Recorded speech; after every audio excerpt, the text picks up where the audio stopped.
बिस्मिल्लाहिर्रहमानिर्रहीम। अस्सलाम वालेकुम स्टूडेंट्स, आज हम डिस्कस कर रहे हैं फर्स्ट ईयर केमिस्ट्री के चैप्टर नंबर 1 से एक टॉपिक, और ये हमारा थर्ड टॉपिक है। थर्ड टॉपिक आपकी बुक में मॉलिक्यूल है, और अब हम आज मॉलिक्यूल को डिस्कस करेंगे।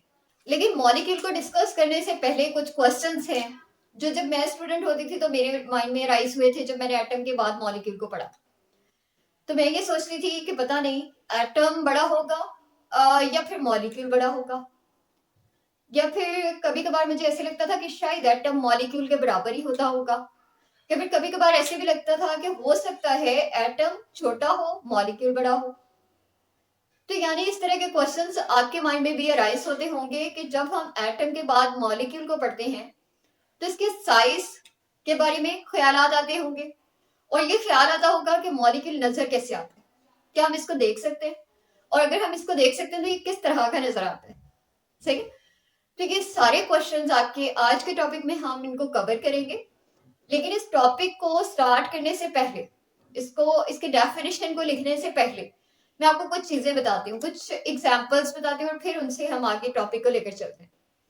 अब देखिए, प्रीवियस टॉपिक में हमने ये कहा था कि जो एटम है ना, एटम ये एक इनडिविजिबल पार्टिकल है। इनडिविजिबल पार्टिकल है, इनडिविजिबल पार्टिकल है। और अगर आपने प्रीवियस लेक्चर कंप्लीट देखा हो, सुना हो, तो उसके अंदर हमने ये भी कहा था कि जब अगर सपोज करें कि ये एटम है, और सपोज कर लें कि ये जो एटम है ये हाइड्रोजन एटम, सही। अब हमने ये कहा था कि जब भी इसी तरह के दो एटम जुड़ेंगे, इसी तरह के दो एटम कंबाइन हो जाएंगे, तो दो एटम मिलकर मॉलिक्यूल बनाएंगे। ये मॉलिक्यूल है, और ये हाइड्रोजन का मॉलिक्यूल है, यानी कि H2 है। और फिर हमने एटम्स के टॉपिक में ही जब एग्जांपल्स डिस्कस की तो हमने कहा कि ये हीलियम है। सपोज कर लेंगे, इसकी मैं थोड़ी सी अलग शक्ल बना रही हूँ, ये हीलियम है। अब हीलियम जो है ये खुद ही एक एटम है, और ये खुद एक मॉलिक्यूल भी है। तो हीलियम मॉलिक्यूल हमें कैसा नजर आएगा? ऐसा नजर आएगा। और फिर हम एक थर्ड मॉलिक्यूल की बात करते हैं, हाइड्रोजन, हमने कहा ऐसा नजर आता है। और मैं कहती हूँ कि ये हीलियम था, और क्लोरीन मैं आपसे कहती हूँ कि क्लोरीन हमें ऐसा नजर आता है, से क्लोरीन। तो अब क्या हुआ कि तीसरा मॉलिक्यूल हाइड्रोजन और क्लोरीन के मिलने से बना, जिसको हम HCl कहते हैं। अब देखिए, अगर तो मैं इस मॉलिक्यूल की बात करूं या फिर इस मॉलिक्यूल की बात करूं, तो मुझे देख के ही पता चल रहा है कि यहाँ एक एटम इस तरह का नजर आता है, और दो एटम के मिलने से मॉलिक्यूल बना, तो जाहिर है मॉलिक्यूल बड़ा होगा एटम से। यहां पर भी अगर हम देख लें तो ये हाइड्रोजन और ये क्लोरीन, क्लोरीन का एक एटम इस तरह का नजर आता है, और हाइड्रोजन का एक एटम इस तरह का नजर आता है। लेकिन जब ये दोनों कंबाइन होकर मॉलिक्यूल बनाते हैं तो ना तो ये क्लोरीन एटम के साइज का है, ना ही ये हाइड्रोजन के एटम के साइज का है, बल्कि इन दोनों से बड़ा है। यानी कि मॉलिक्यूल एटम से बड़ा होता है।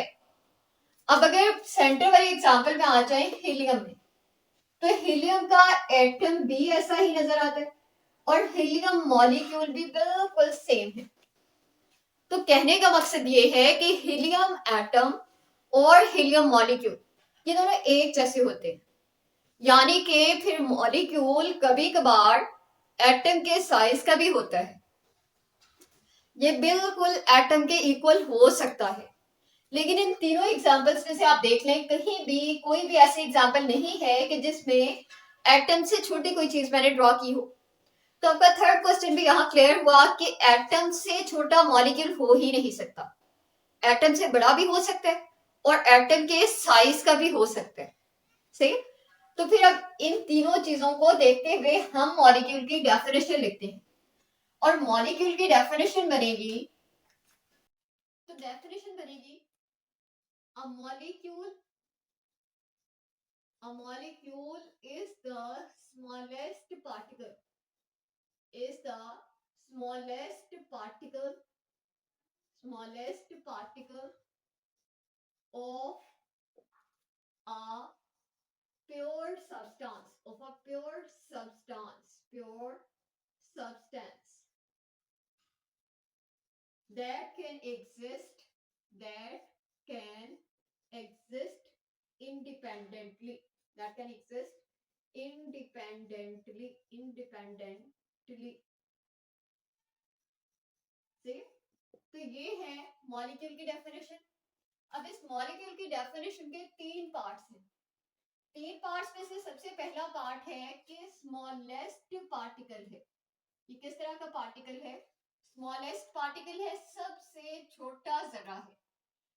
अब जब हमने एटम की डेफिनेशन पढ़ी थी तो तब भी हमने यही सेम वर्ड यूज किया था कि atom is the smallest particle, लेकिन तब हमने ऑफ एन एलिमेंट कहा था। आज हम ऑफ अ प्योर सब्सटेंस कह रहे हैं। तो यानी कि फोकस करने के लिए सेकंड पॉइंट प्योर सब्सटेंस है। और थर्ड फोकस पॉइंट इस डेफिनेशन का क्या है? दैट कैन एग्जिस्ट इंडिपेंडेंटली, जो कि इंडिपेंडेंटली एग्जिस्ट कर सकता है। जबकि एटम की डेफिनेशन में हमने ये कहा था कि एटम इंडिपेंडेंटली एग्जिस्ट कर भी सकता है और नहीं भी कर सकता, लेकिन मॉलिक्यूल के लिए ये मस्ट है कि वो हमेशा इंडिपेंडेंटली एग्जिस्ट करता है। सही है। अब देखिए, अगर मैंने मॉलिक्यूल की एग्जांपल्स लिखनी हो तो मैं ये कहती हूँ कि मैं मॉलिक्यूल की लिख रही हूँ कुछ एग्जांपल्स। इन एग्जांपल्स के अंदर मैं एक एग्जांपल लिखती हूँ, वही जो आपके सामने लिखी हुई है H2 हाइड्रोजन की। फिर मैं दूसरी एग्जांपल लिखती हूँ O2, थर्ड एग्जांपल मैं लिख देती हूँ N2, फोर्थ एग्जांपल मैं लिख देती हूँ CH4, एक और एग्जांपल लिखती हूँ HCl, एक और एग्जांपल मैं लिखती हूँ H2O, NH3, H2SO4, HBr, C6H12O6, C12H22O11।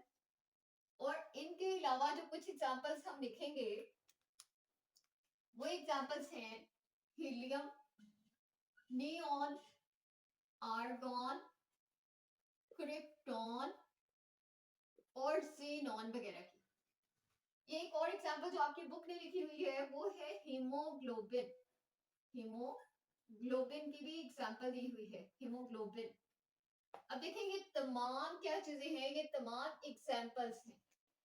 और ये तमाम एग्जांपल्स हैं किस चीज की? मॉलिक्यूल की। लेकिन अब आपसे ये मैं कहती हूँ कि आप ना इन तमाम एग्जांपल्स को देखें और इन तमाम एग्जांपल्स को देखकर मुझे ये बताएं कि क्या ये सारी की सारी एग्जांपल्स एक जैसी हैं? तो आप में से बहुत सारे बच्चे कहेंगे कि नो मैम ये एक जैसी नहीं है। और इनके एक जैसे ना होने की वजह हमें साफ नजर आ रही है कि कुछ ऐसे मॉलिक्यूल्स लिखे हुए हैं जिसमें H2SO4 की जैसे मैं एग्जांपल ले लूं तो बहुत सारे एलिमेंट्स हैं, और कुछ ऐसी एग्जांपल्स लिखी हुई हैं जिनके अंदर सिर्फ 2 एलिमेंट्स हैं, बल्कि एक एलिमेंट है और इसी एक एलिमेंट के 2 एटम हैं। या फिर मैंने ऐसी भी एग्जांपल लिखी हुई है जिसके अंदर 2 मुख्तलिफ एलिमेंट हैं, या फिर ऐसी भी एग्जांपल्स लिखी हुई हैं कि जिनके अंदर सिर्फ एक ही एलिमेंट, और एक एग्जांपल ऐसी लिखी हुई है कि जिसके बारे में आपको कुछ ज्यादा पता ही नहीं। फिर आपसे ये कह दिया जाए कि आप इन तमाम मॉलिक्यूल्स को एक दूसरे से डिफरेंशिएट करें, इनकी ग्रुपिंग कर दें, इनको डिवाइड कर दें, तो फिर हम क्या करेंगे? फिर हम इस ग्रुपिंग को कहते होते हैं क्लासिफिकेशन। तो यानी कि अब हम करेंगे क्लासिफिकेशन, और ये क्लासिफिकेशन किस चीज की होगी? तो क्लासिफिकेशन ऑफ मॉलिक्यूल्स, मॉलिक्यूल्स की क्लासिफिकेशन हम करेंगे, ऑफ मॉलिक्यूल्स। ठीक है। क्लासिफिकेशन करने के लिए मैं सबसे पहले जिस बेसिस पर, जिस चीज की बुनियाद पर क्लासिफिकेशन करूंगी उसको मैं नाम दे देती हूँ on the basis of atomicity, on the basis of atomicity, atomicity. Atomicity की बुनियाद पर हम मॉलिक्यूल्स को अलग करते हैं, लेकिन हम मॉलिक्यूल्स को अलग तो तब करेंगे जब हमें इस वर्ड एटॉमिसिटी का खुद पता हो कि ये क्या चीज है। तो एटॉमिसिटी आप कहते हैं नंबर ऑफ एटम्स को, number of atoms, number of atoms, number of atoms elements के एटम्स की तादाद of elements in a molecule, किसी भी मॉलिक्यूल के अंदर मौजूद एलिमेंट्स के एटम्स की तादाद को अगर हम काउंट कर लें तो ये एटॉमिसिटी है। यानी कि वही एग्जांपल कि आपके पास काफी सारे प्रोविंसेस हैं पाकिस्तान के, और उन प्रोविंसेस के अंदर मौजूद बहुत सारे सिटीज हैं। उन सिटीज के अंदर मौजूद लोगों की तादाद को अगर आप काउंट कर लें तो वो पाकिस्तान की पॉपुलेशन है। और इसी तरह से अगर हम मॉलिक्यूल्स के अंदर मौजूद एलिमेंट्स के एटम्स की तादाद को काउंट कर लें तो ये एटॉमिसिटी है। सही है, एटॉमिसिटी है। तो एटॉमिसिटी की बेसिस पर सबसे पहले हम मॉलिक्यूल्स को क्लासिफाई करेंगे, और इसकी जो फर्स्ट टाइप है उसको हम कहते होते हैं mono atomic molecules. Mono atomic molecules. अब देखिए, आपने मोनो का वर्ड काफी दफा सुन लिया है, और मोनो से मुराद होती है वन। यानी हम वो मॉलिक्यूल्स डिस्कस करेंगे जिनमें एटम्स की तादाद कितनी हो, मोनो यानी कि वन, सिंगल एटम पाया जाता हो। अब आप यहां से बहुत सारी एग्जांपल्स में से ढूंढें वो तमाम एग्जांपल्स जिनके नीचे मैंने कोई नंबर नहीं लिखा हुआ। जैसे कि यहाँ मैंने O के नीचे 4 लिखा हुआ है, और यहाँ मैंने H और Br के साथ कोई नंबर नहीं लिखा हुआ। लेकिन देखें, दो मुख्तलिफ एलिमेंट से इसका एक एटम, इसका एक एटम, तो इस मॉलिक्यूल में दो एटम है, एक एटम नहीं है। आपने वो तमाम मॉलिक्यूल्स ढूंढे हैं जिनमें एक ही एलिमेंट हो और उसका एक ही एटम हो, तो वो आपको यहाँ पर नजर आएंगे जो मैंने ब्लैक कलर से लिखे हुए।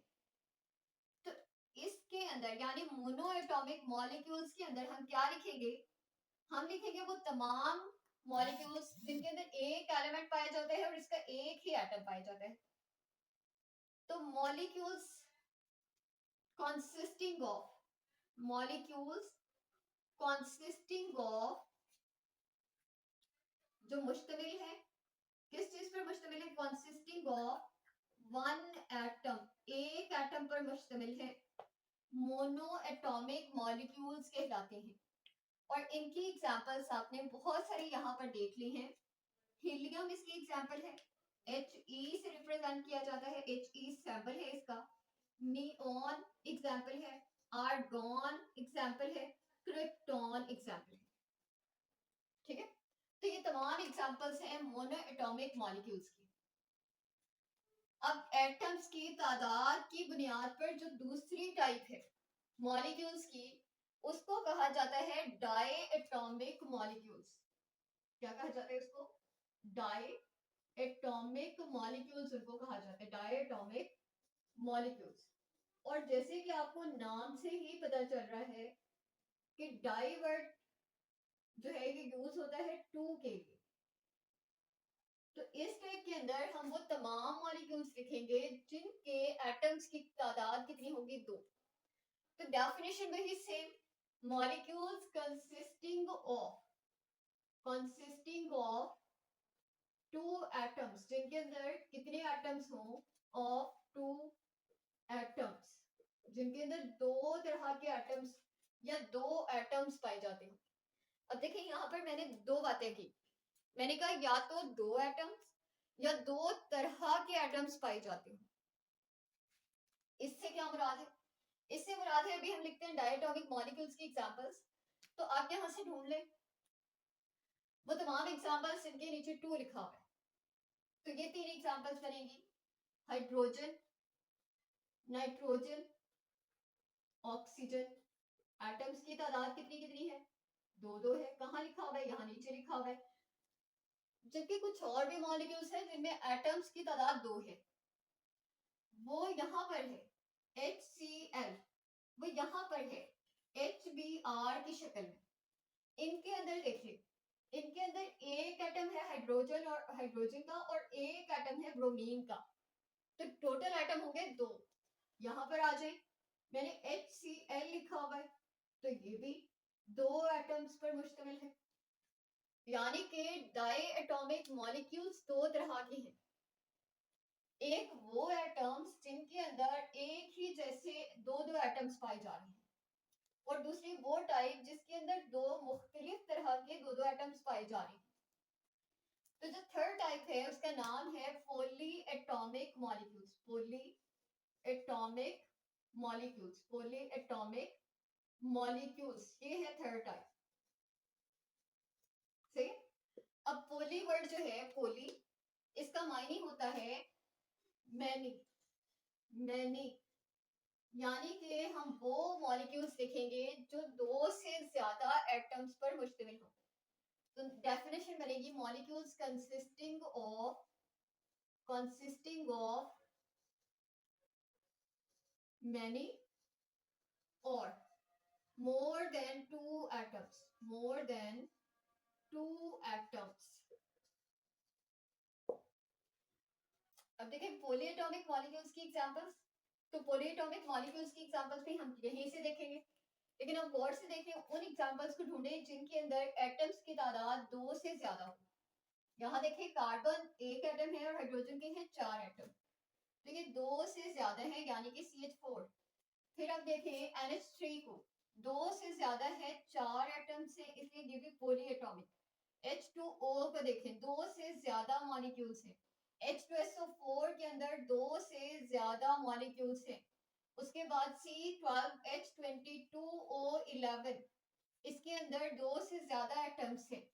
और C6H12O6 के अंदर भी 2 से ज्यादा एटम्स होने की वजह से ये भी पॉली एटॉमिक मॉलिक्यूल है। से तमाम ये जो हमने लिखी हैं ये पॉली एटॉमिक मॉलिक्यूल्स की एग्जांपल्स हैं। अब हमने नंबर ऑफ एटम्स की बेसिस पर मॉलिक्यूल्स को क्लासिफाई किया और इसकी बेसिस पर हमारी 3 टाइप्स बनी, जिनमें से एक को हमने मोनोएटॉमिक कहा, दूसरी को डायटॉमिक और तीसरी को पॉलीएटॉमिक कहा। जो हमारी सेकंड टाइप ऑफ क्लासिफिकेशन है वो है ऑन द बेसिस ऑफ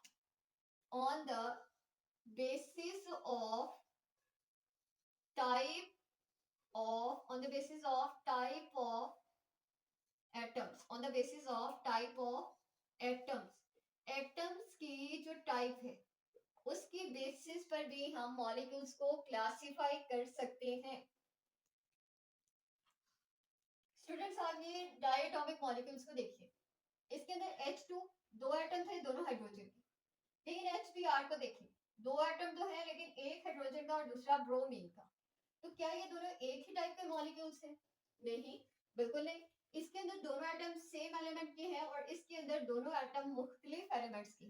तो इसी के बेसिस पर सेकेंड टाइप ऑफ क्लासिफिकेशन है और वो तमाम मॉलिक्यूल्स जिनके अंदर एक ही जैसे एटम्स पाए जाते हों, होमोएटॉमिक मॉलिक्यूल्स कहलाते हैं, होमोएटॉमिक मॉलिक्यूल्स कहलाते हैं। अब इसकी डेफिनेशन हम जब लिखेंगे तो डेफिनेशन में होमो वर्ड का मीनिंग होता है सेम, वर्ड होमो है सेम। तो हम डेफिनेशन में लिखेंगे द मॉलिक्यूल्स